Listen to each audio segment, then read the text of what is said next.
ati ako gatsiko k'abantu cyangwa abo bantu barimo bandwanya bamura ko nari umusekirite nkaza kwiteza imbere mwirwanaho nkagiraho mba mu beza bakora itangazamakuru ry'imyidagaduro.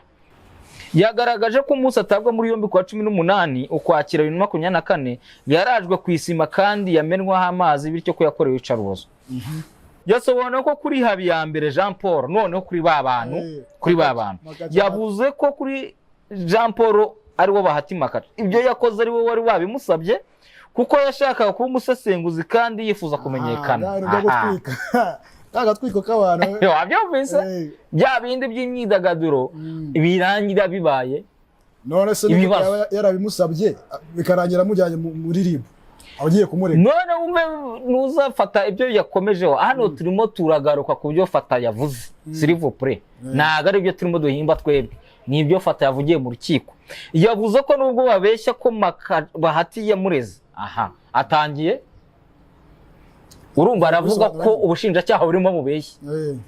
Hari urwandiko rwe yanditse agaragaza ko nta kibazo afitanye na Fata ku mavuta kandi ko ibyo yaba yaramuvuzeho byose byaba ari agatwiko ko mu myidagaduro. Aha rero niho bigiye kugoranira. Turabasuje kandi tubaye ikaze bakunzi b'umurongo wacu umurongo wa YouTube Kaya TV Rwanda. Tubahaye ikaze mu bintu tugiye kugira amakuru ubu ngubu. Kaya mizute Ebana fresh amakuru amakuru sawa nawe waramusaba kunzi wawe abakunzi ba Kaya TV Rwanda tubaramusa aho muherereye hose twizera ko mumeze neza natwe turakomeye Nyagasani akomeje kuturindira mu buntu bwe urumva rero y'abantu baramutse bakirirwa burya bibari by'agaciro bibari ibintu byo gushimira Imana cyane kuko urabizi ubu hari abari mu bitaro hari abarembeye mu rugo hari n'abandi bavuye mu mubiri ariko twego turacyari bazima urumva cyo nacyo ni ikintu cyo gushimira uhoraho.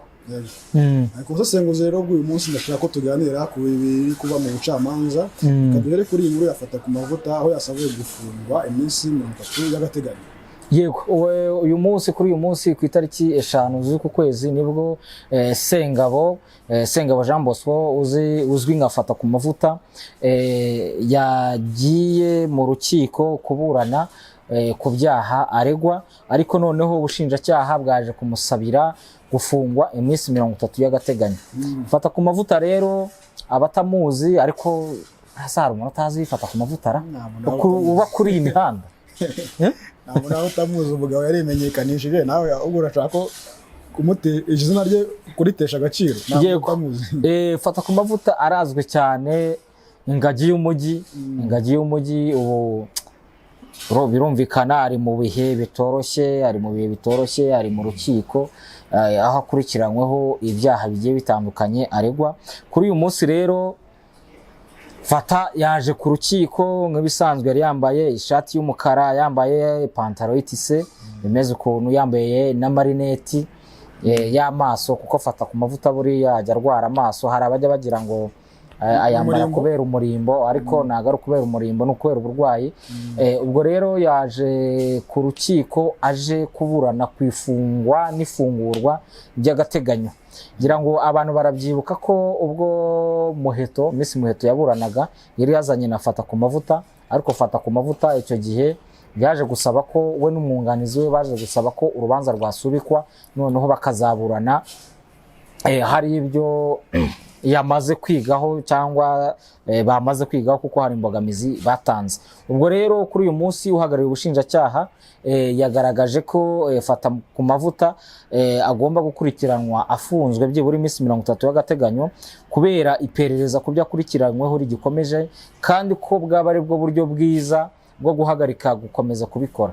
Urumva ubushinjacyaha bwo bwagaragaje ko iperereza ritararangira bugaragaza ko hari ibyo hari ibimenyetso bagikusanya kuri Fata ku mavuta ari we Sengabo Jean Bosco noneho bunagaragaza ko mu gihe yaba ari muri gereza cyangwa mu igororero aribwo barushaho gukusanya bya bimenyetso kuko butanga n'imbogamizi yabwo rero yavugaga ko aribwo buryo bwiza bwo guhagarika gukomeza gukora ibyaha.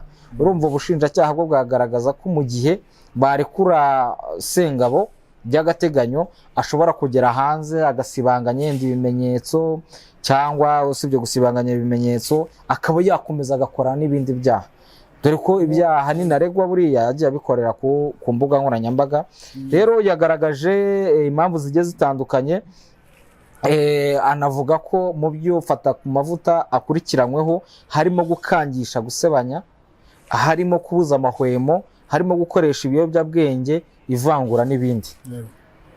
Urumva ubwa mbere Fatakumavuta afatwa, abantu bumvaga Fatakumavuta ari bya bintu nyine akurikiranwa bya bintu byo ku mbuga nkoranyambaga, bino bibera kuri za YouTube cyangwa kuri rwa rubuga rwa X, ariko noneho haje kugaragazwa ko harimo noneho n'ivangura, barangije bashyiraho n'ibindi.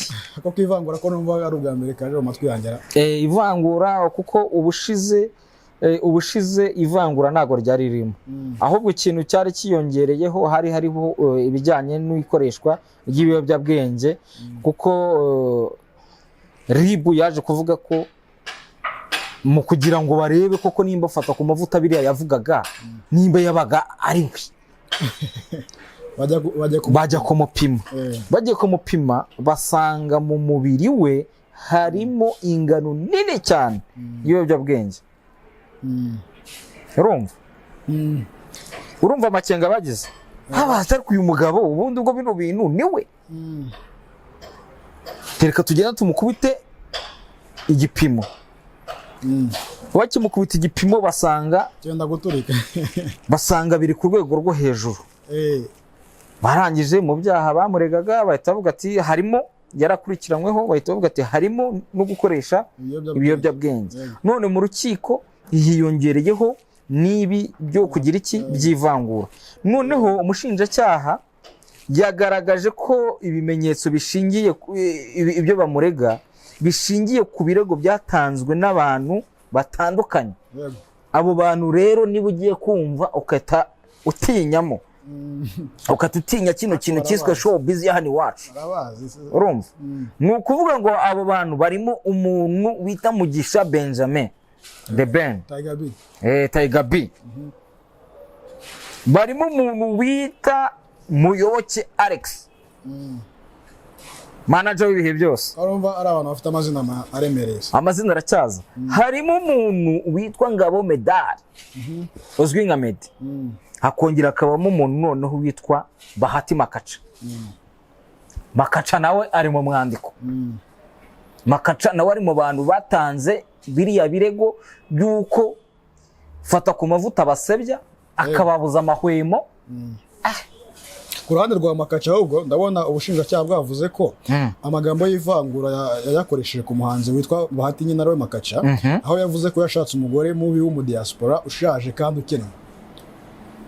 Niko mu nkuru iri kugiye niko bari kuvuga. Ubwo kuvangura ni kuvangura nyine nicyo kintu ndi kwibaza. Ubwo yavanguye uwo mu diaspora se, yavanguye kuba akennye, kuba nta kintu afite, size kuba ari mubi, ibintu nk'ibyo ngibyo, kuba ari mubi.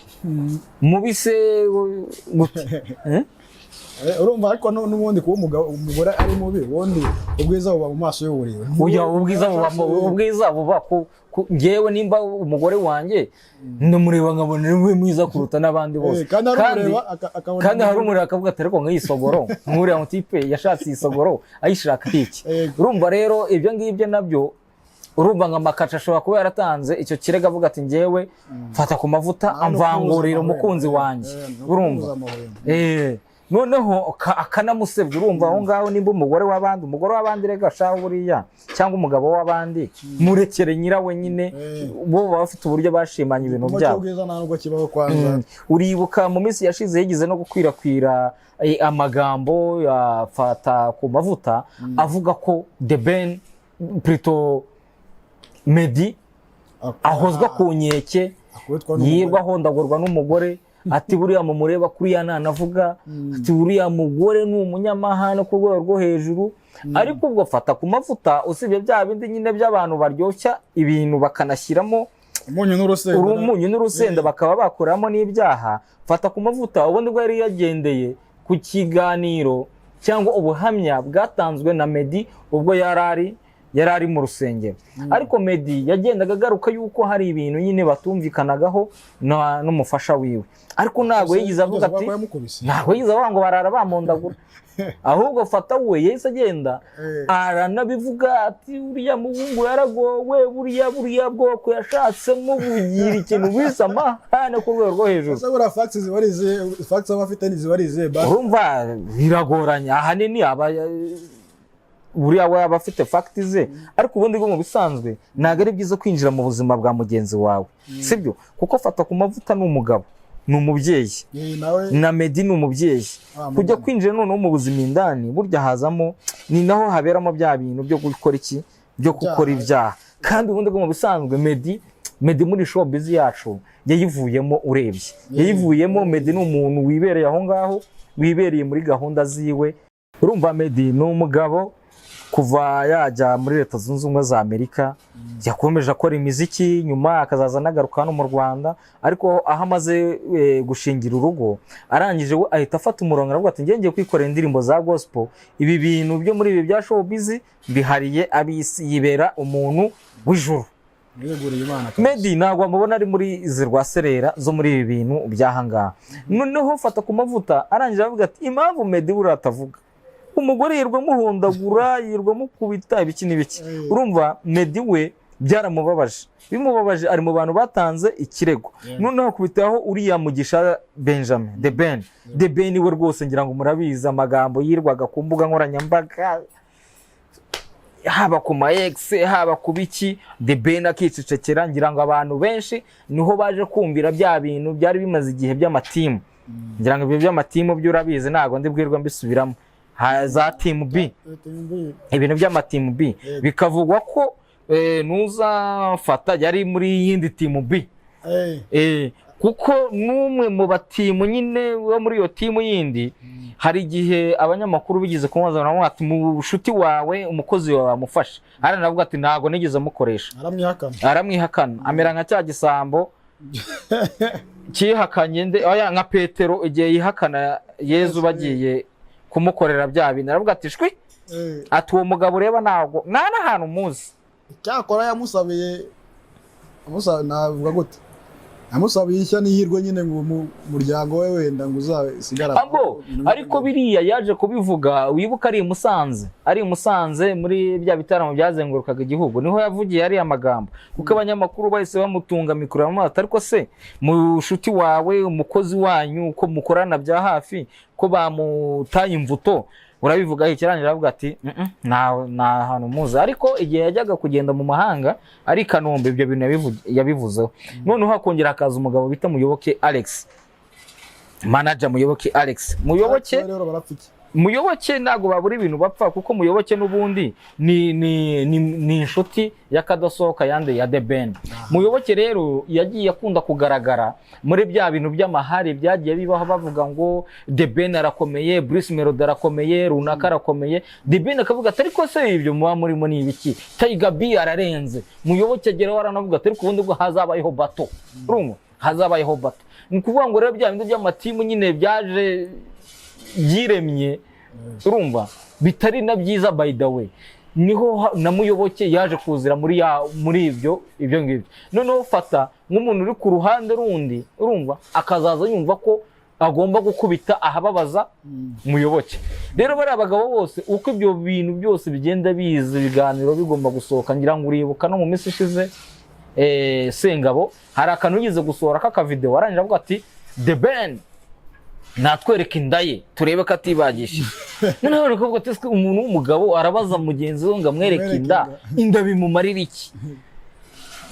Ubwo byatangiye noneho bikururukanira kuri bya bintu ngo byishanga bya bindi wa mukobwa Benjamin yagize gukoraho gutya akantu kamutunguye. Ariko nanone urumva ari akantu ka entertainment kaba karimo n'akantu ka comedy nyine aba yabivanze. Urumva ari umuntu uri aho ngaho nk'umuturage abyumvisha yatabakwase koko wa mugaye The Ben buriya ntiyibagishije.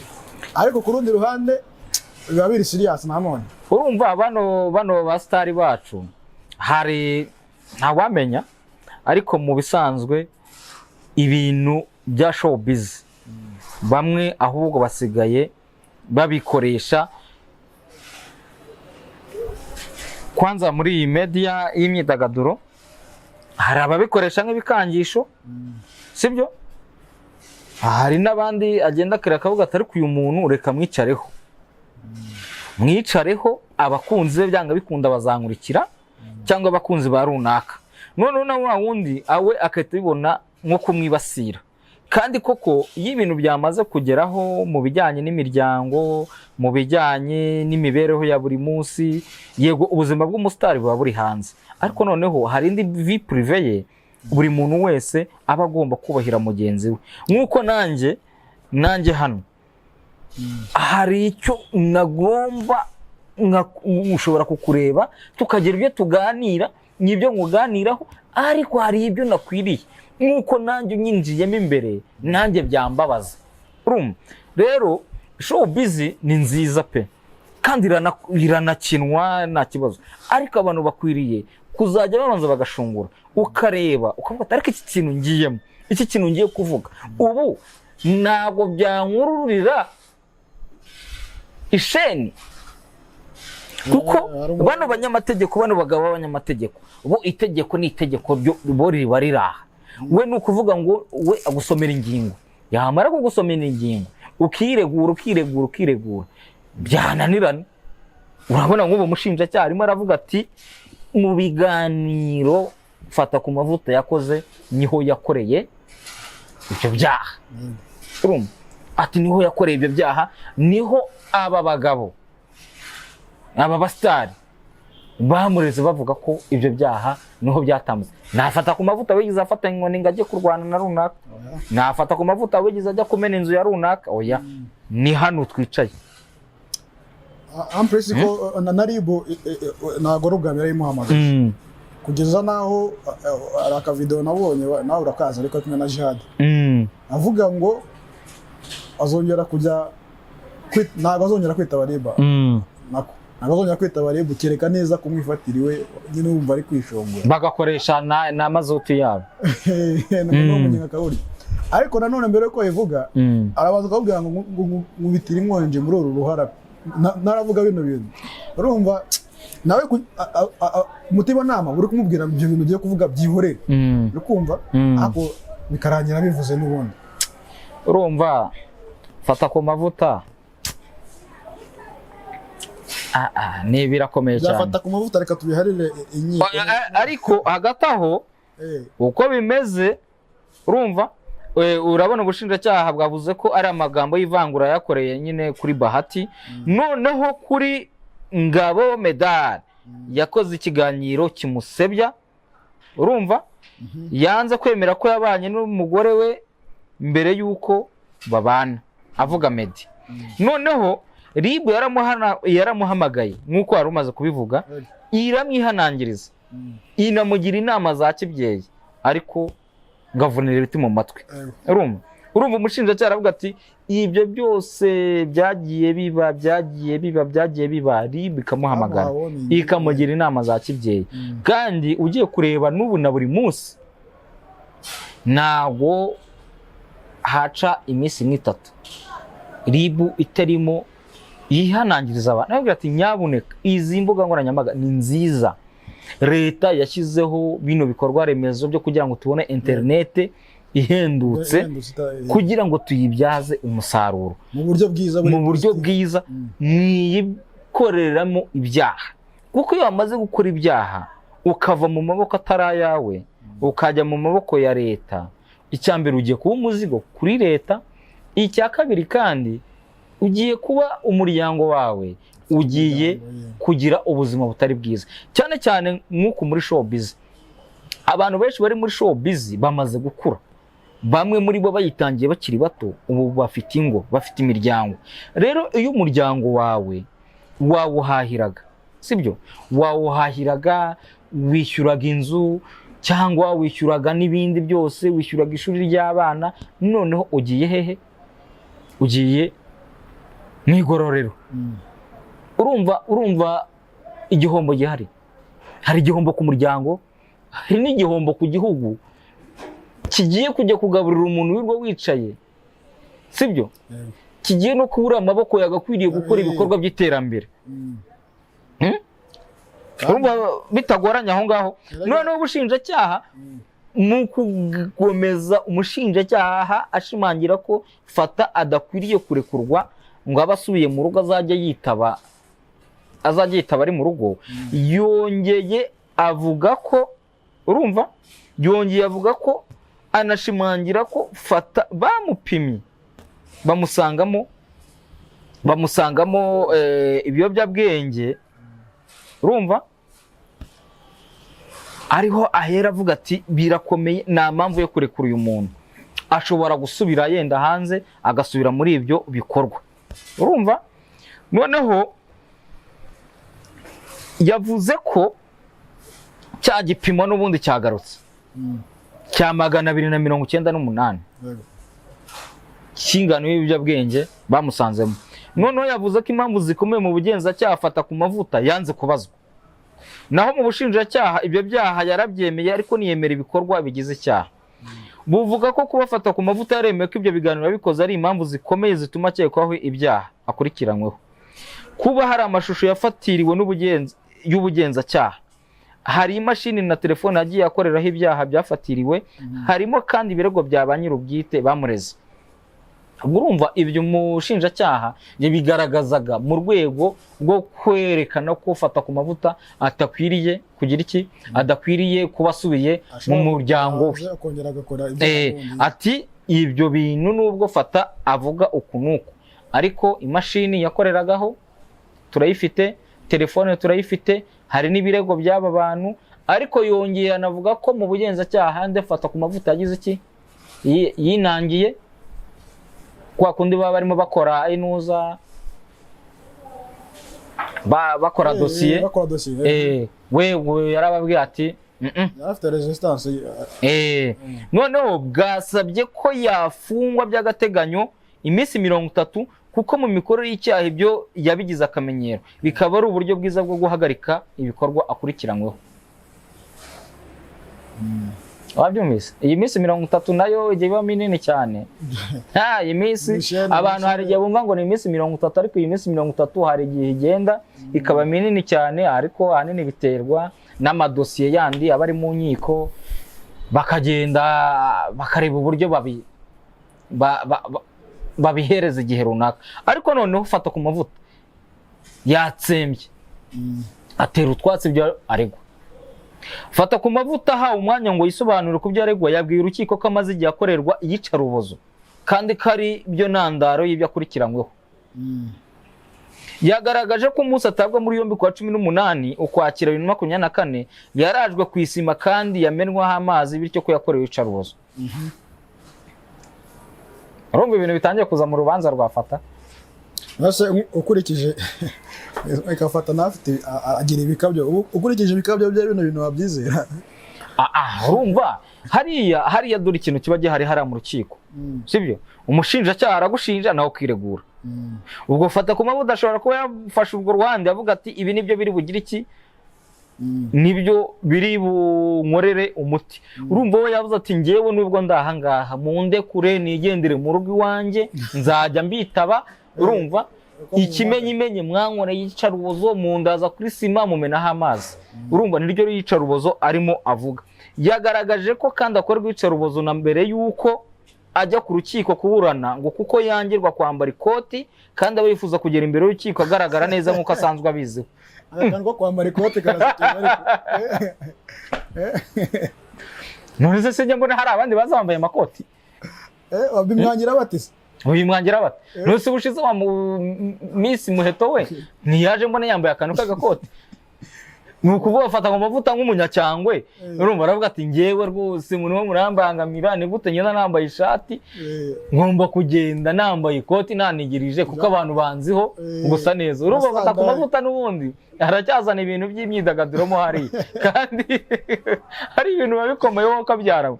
Noneho yasobanura ko kuri Habiyambere Jean Paul, noneho kuri ba bantu yavuze ko kuri Jean Paul ari wo Bahati Makaca ibyo yakoze ari we wari wabimusabye kuko yashakaga kuba umusesenguzi kandi yifuza kumenyekana.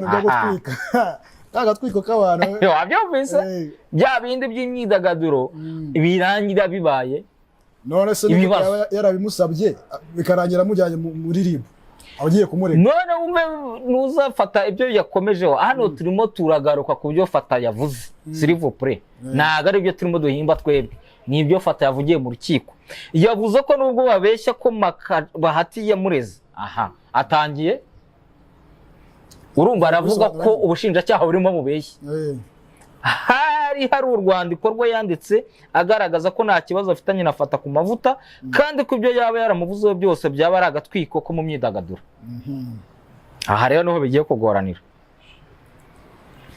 wibuke kuri Bahati hariho icyaha cy'iki kivangura yuko ngo Bahati yuko ngo Fata yavuze ko umugore wa Makaca ari mubi ari mu diaspora uri aho ngaho ukennye udafite akantu kandi abantu benshi babumva nyine ngo aba diaspora nyine kashi zirameneka urumva noneho Fata wakiregura avuga ko hari n'urwandiko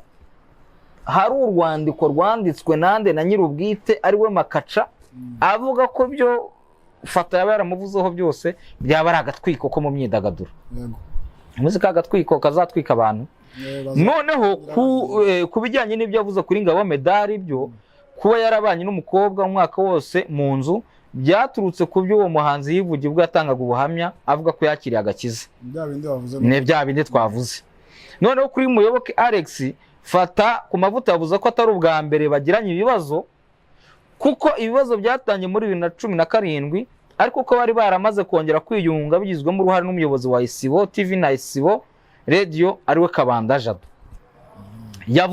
yagize ati igitangaje nk'umugabo waje tukiyunga naje gutungurwa nuko noneho muri ku kwezi kukwakira akinkurikirana akaza kundega muri ribu ibyo rero ndega ndabihakanye urumva Fata yavuze ati n'ubundi Muyoboke nancira kari urutega dusanzwe dufitanye ibintu by'amasinde dusanzwe dufitanye ibibazo ariko noneho twari twariyunze bigizwemo uruhare na boss Jado uriya muyobozi w'Isibo arangije arongera ati noneho natunguwe nenda kwikubita hasi kubona umuntu twiyunze mbonye umuntu w'umugabo twiyunze muri uko kwezi ko kwakira urumva ibyo bintu byabo ngo byahereye 2017 ni kera cyane imyaka 7 yose koko ejo yaba ari inzeka y'umwimerere ndakuraye niko 2017 imana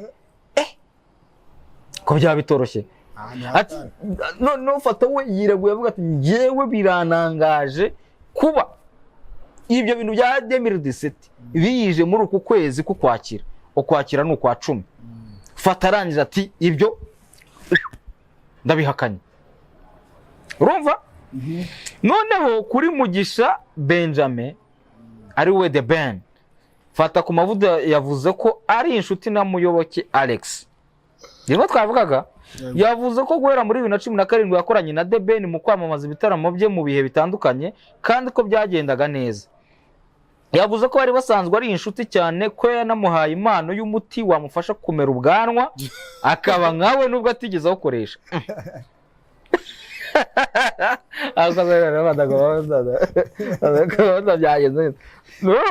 ati sinibaza uburyo umuntu nakoreye ibyo bintu byose yifatanya n'abantu bankoreye ironda bwoko bagafatanya gukorana ikirego yiyibagije ibyo namukoreye mu gihe cy'imyaka irenga 10 byose byironda bwoko nyine niho birimo bibera ibibazo ibi bintu abantu barimo baragenda bakageraho ya myidagaduro bagashyiramo noneho n'ibindi bishobora bitari ngombwa bishobora no kubashyira ahantu habi ku bijyanye n'inzoga yavuze ko asanga nyewe uburwayi bwa diabete bityo akaba atajya yijandika mu bintu by'inzoga yavuze ko bamugendaho bamuhora ko yabanje gukora akazi ko gucunga izamu bityo ko bamurwanya kuko akomeje kwitwara neza mu bijyanye n'itangazamakuru ry'imyidagaduro urumva Fata ati ako gatsiko k'abantu cyangwa abo bantu barimo bandwanya bamura ko nari umusekirite nkaza kwiteza imbere mwirwanaho nkagiraho mba mu beza bakora itangazamakuru ry'imyidagaduro noneho Fata yasabye gukorerwa irindi suzuma mu iperereza habayeho kugenzura niba nta biyobyabwenge fata ku mavuta akoresha. Ibisubizo by'abahanga bigaragaza ko akoresha ikiyobyabwenge cy'urumogi ku kigero kiri hejuru cyane. Mu iburanisha noneho ry'uyu munsi fata ku mavuta yavuze ko atigeze amenyeho isuzuma ry'uko akoresha ibiyobyabwenge ryakorewe kandi ko atigeze asinya ku mpapuro z'iryo suzuma.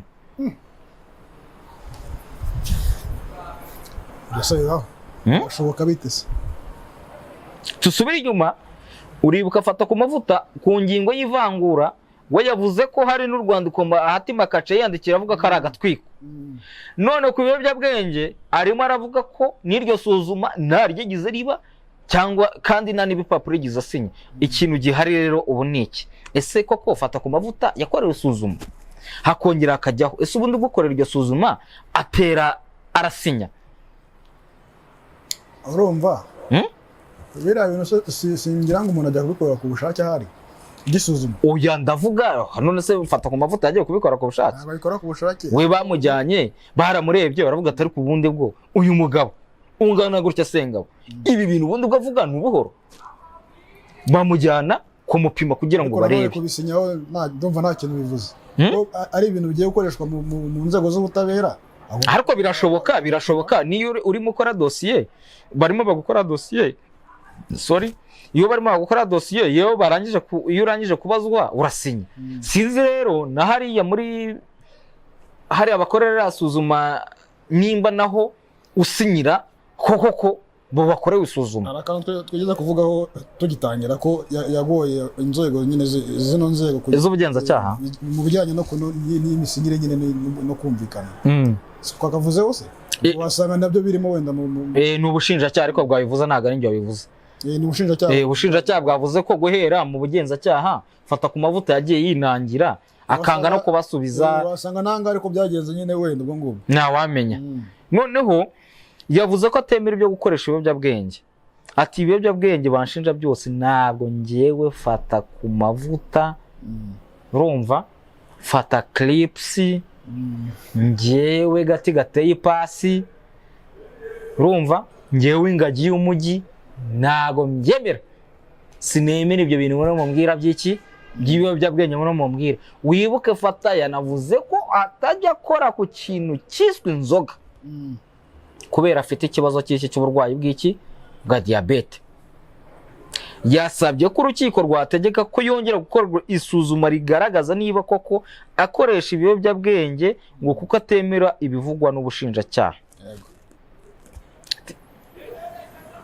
Urumva iminsi ishize ntago busa byawe mukamusemo byaba bishize koko nimba yarabikoreshaga, nimba urugero yarakoreshaga yenda barasanze ari ku kigero cya 290 na kangahe nk'uko abisaba kandi koko mu nyungu z'ubutabera nawe urumva arashaka ubutabera nk'uko abisaba bashobora kumufata bavuga ati rero wa mugabo we nta kibazo reka tugende. Noneho na bya bindi nimba avuga ati sinigeze nanabisinyaho noneho bakagenda. Ubuse byabishize muri iriya minsi. Iyo ni ibintu bitinda mu mubiri cyane. Ubu fata ku mavuta byabishize. Niba bikunda bazongera bamukorere babimukorere nk'uko abyifuza. Si uburenganzira bwe se ubu? Ndumva ari uburenganzira bwe. Bashobora kuzavuga ati fata ku mavuta rero nta kibazo. Ubwo urimo uvuga ko ibiyobyabwenge bitakurimo kandi urimo uvuga ko utigeze unasinya ku mpapuro, reka dusubireyo. Nitumara gusubirayo turebe koko ese ibiyobyabwenge warabikoresheje cyangwa ntiwabikoresheje. Ubwo rero gahunda ukuntu ubu ngubu ziteye, fata ku mavuta umushinjacyaha plutôt umunuza we umwavoka we yitwa Maître Fatikaramu yavuze ko umukiriya we agomba gutaha. We yavuze ko rwose umukiriya we akwiriye gutaha, yamara gutaha akajya mu buzima busanzwe. Noneho anavuga ko uwo yunganira atazi abantu bamureze. Yavuze ko muri systeme hareze umuntu umwe aribwo yahise abaza ati mutubwire abo bantu abari bo. None ubushinjacyaha nibwo bwahise buvuga nyine bariya nyine bareze. Urumva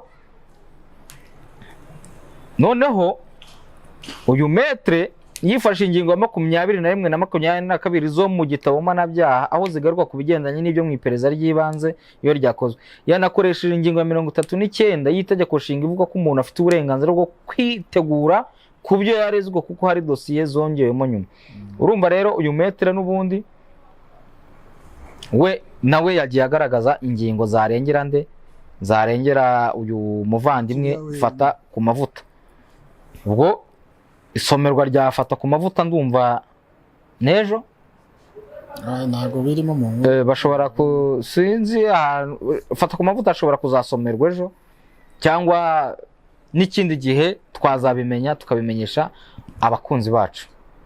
Hako mu gihe tutarasoza ibintu bijyanye no mu bucamanza hari indi nkuru sinzi niba wayibonye ya wa mupfumu bita Sarongo nawe watawe muri yombi. Ugeze ubibona hora? Sarongo nawe yatawe muri yombi ariko ntago yatawe muri yombi uyu munsi ahubwo byaraye bitangajwe mu ijoro muri iri joro nibwo byamenyekanye kuko Sarongo yatawe muri yombi kuwa 31 Ukwakira mu kwezi gushize. Ni ukuvuga ngo Sarongo yafungiye ukwezi kwa 10 muri RIB nibwo yatawe rero muri yombi. Ubundi bwo Sarongo ni umugabo wiyemerera ko ari umupfumu, wiyemerera ko afite imbaraga zidasanzwe, wiyemerera ko akiza inyatsi, wiyemerera ko afasha abagore bagumiwe kubyara, wiyemerera ko agenda hejuru y'amazi nka Yezu, wiyemerera ibintu byinshi ko afite imbaraga zidasanzwe. Kubyemera nta birenze. Nawe se wakiyemera nyine ariko we afite n'abatanga buhamya ariko baza abaye batanga buhamya se biriya no mugabo yaranyirije amahembe n'ibiki ngo narebwe nago bizi. Ikibazo gihari akenshi Sarongo akunze gushinjwa ko bari abantu baza gutanga bira biganiro urumva ari abantu bayishyuye abayishyuye kugira bamamaze biriya bintu yuko afite izo mbaraga. Noneho akongera akanashinjwa ko urumva ariya manuza ariya amwe mu mashene ya YouTube amukoresha ibiganiro abayishyuwe urumva akamamaza ibyo bikorwa, akamamaza izo mbaraga zidasanzwe. Nose Sarongo yagenda hejuru y'amazi tuvugisha ukuri. Oya nta muntu ibyo bintu wabikora. Ntabwo abanye ikiganiro bagenda ngo hejuru y'amazi agenda hejuru y'ikivu. Reka bira bintu ahagaze imbere y'abanyarwanda bose. Nose ntabwo abanye Sarongo ngo umupfumu Sarongo ngaragurutse mu gataro. Zira nani hari akantu nyine kameze gutya bicayeho bagakora montage akazamuka hejuru riya. Zari umupasiteri mu gihe gihogora mu myaka yashize ari umupasiteri ngo washatse kugendera hejuru nk'amazi nka Yesu agwamo ingona ziramuri asamwa n'ingona. Urumva rero Sarongo nawe yatawe muri yombi akurikiranyweho ibyaha birimo kwihesha ikintu cy'undi hakoreshejwe uburiganya, guhimba, guhindura inyandiko cyangwa gukoresha inyandiko mpimbano, kwiyitirira urwego rw'umwuga, impamyabushobozi, impamyabumenyi cyangwa ubushobozi buhabwa umuntu wujuje ibyangombwa n'icyaha cy'iyezandonke. Urumva rero RIB umuvugizi w'urwego rw'igihugu rw'ubugenzacyaha Dr Murangira Bitieri yavuze ko uyu mugabo yatawe muri yombi nyuma y'iperereza ryari rimaze iminsi rimukorwaho rishingiye ku birego abantu bamuregaga. Ni ukuvuga ngo Sarongo yafashwe ntago ari RIB yifashe gutya iravuga ngo reka njye gufata Sarongo, ahubwo bakoze iperereza nyuma y'igihe kinini y'ibirego yuko hari abantu bagendaga bamurega bavuga ati urumva bavuga ati twebwe Sarongo yatwijeje ibitangaza, atwizeza ko ari umuvuzi ufite imbaraga zidasanzwe zo kugaruza ibyibwe ndetse n'ubushobozi bwo kuvura indwara zitandukanye, akavura inyatsi, akaba ngo afite n'imbaraga zo gutanga urubyaro. Bya bintu ndimo mvuga. Noneho Dr Thierry arangira avuga ati kibabaje muri ibyo byose uyu Sarongo wasangaga yamamazwa cyane n'imbuga nkoranyambaga nk'umuntu udasanzwe. Bya bindi twagarutseho. Sarongo kugeza uyu munsi afungiye kuri station ya RIB ya Nyamata aho asanzwe atuye mu karere ka Bugesera. Urabiza atuye mu karere ka Bugesera mu murenge wa Nyamata. Urumva rero Sarongo ari mu maboko y'ubugenzacyaha, dosiye yiwe urumva dosiye ye irimo irakurikiranwa kugira ngo igezwe mu bushinjacyaha. Ariko abantu bibuke mu minsi ishize RIB yavuze ko hari ibice irimo ikurikirana by'umwihariko birimo biberamo ikintu bisa ibyaha. Ibyo bice ni igice cy'imyidagaduro mu bahanzi baririmba, harimo iyobokamana n'ivugabutumwa, harimo kwamamaza imbaraga zidasanzwe n'ubupfumu, harimo gukangisha gusebanya hakoreshejwe amashusho y'ubwambure no gukwirakwiza amashusho y'urukozasoni. Icyo kintu reka nyisubiremo. Mu hantu ribu ubu ngubu itunze itoroshe, harimo mu myidagaduro, harimo mu iyobokamana n'ivugabutumwa, harimo kwamamaza imbaraga zidasanzwe n'ubupfumu, harimo gukangisha gusebanya hakoreshejwe amashusho y'ubwambure no gukwirakwiza amashusho y'urukozasoni. Murakoze. Urakoze cyane Kaya.